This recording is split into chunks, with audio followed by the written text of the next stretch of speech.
ছোটবেলায় রমজান আসতেই দেখতাম পাড়ার সকল ছেলে মেয়েদের মধ্যে একটা প্রতিযোগিতা আরম্ভ হতো। এবছর সবার থেকে আমি বেশি রোজা রাখবো এমন একটা আকাঙ্ক্ষা থাকতো সবার মনে। প্রচন্ড গরমের মধ্যেও ছোট্ট ছোট্ট ছেলে মেয়েরা সর্বোচ্চ চেষ্টা ও কষ্ট সাধন করে রোজা রাখতো। তারা কখনো যদি কোনো কারণ বশত রোজা ভাঙতো তাহলে শালীদের জানাতো না, ভুল বশত প্রকাশ পেয়ে গেলে তাহলে সেদিনের লজ্জায় খেলার মাঠে খেলতেই যেত না। আলহামদুলিল্লাহ আমাদের ঘরে এমন প্রতিযোগিতা হতো। ছোট আপু আমার চেয়ে 2 বছরের বড় ছিল, তাই ছোট আপুর সাথে আমার প্রত্যেকবার প্রতিযোগিতা হতো। একদিনের কথা এখনো মনে আছে, সেটা কোনোদিনই ভুলতে পারবো না। স্মৃতিপটে খুব ভালোভাবে গেঁথে আছে সেদিনের কথা। সেদিন অনেক গরম পড়েছিল, তাই দুপুর হওয়ার আগে পিপাসা লেগে যায়। মনে হচ্ছিল বুকটা ফেটে একদম চৌচির হয়ে যাচ্ছে। প্রচন্ড ক্ষুধা পেয়েছিল আর ক্ষুধায় শরীর একদম দুর্বল হয়ে গিয়েছিল। দুর্বলতার কারণে হাঁটতেও পারছিলাম না। সব মিলিয়ে রোজা রাখতে সেদিন খুব কষ্ট হয়েছিল আমার। মনে হচ্ছিল রোজাটা ভেঙেই ফেলি। এদিকে আমার অবস্থা বুঝতে পেরে মা বারবার রোজা ভেঙে ফেলার তাগিদ দিচ্ছিল আমাকে। আমিও বারবার আম্মাকে বলছিলাম না, রোজা ভাঙা যাবে না। রোজা ভেঙে ফেললে আপুর রোজা আমার থেকে একটা বেশি হয়ে যাবে আর আমি আপুর থেকে পিছিয়ে পড়বো। শুধুমাত্র হেরে যাওয়ার ভয়ে অনেক কষ্ট করেও রোজাটা ধরে রেখেছিলাম।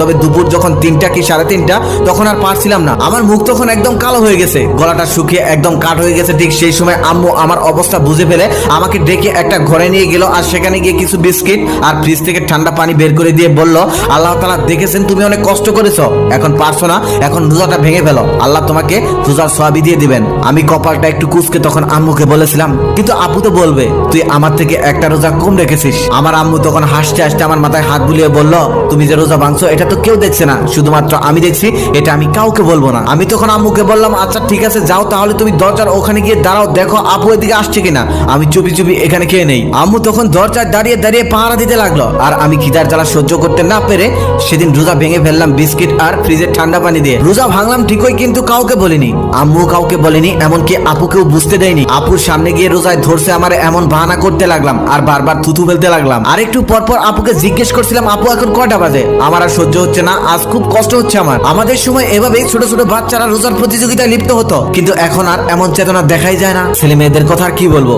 এখন তো বাবা মারাই তার বাচ্চাদেরকে আর রোজা রাখতে দেয় না। তারা বলে এত ছোট্ট বয়সে রোজা রাখলে শরীর নষ্ট হয়ে যাবে, এমন মন করা কথা বলে ছেলে মেয়েদেরকে আর রোজায় রাখতে দেয় না, তাদের রোজা রাখিয়ে অভ্যাস করায় না। বড় হলে এই ছেলে মেয়েগুলি রোজা রাখা ফরজ হলেও রোজা রাখতে চাইবে না। রোজাকে তখন তারা বিরাট কষ্টসাধ্য আমল মনে করবে আর গ্যাস্ট্রিক নানান রকম বাহানা দিয়ে রোজার থেকে সবসময় দূরে থাকবে। তাই আমাদেরকে এখন থেকেই সাবধান হওয়া উচিত। রোজা না রাখার মতো কবিরা গুনাহ থেকে এখনই আগামী প্রজন্মকে সাবধান করানো উচিত। তাই পরিবার, স্বজন ও পাড়ার ছোট্ট ছোট্ট বাচ্চাদেরকে এখন থেকে বুঝিয়ে দিন রোজা রাখার আনন্দ।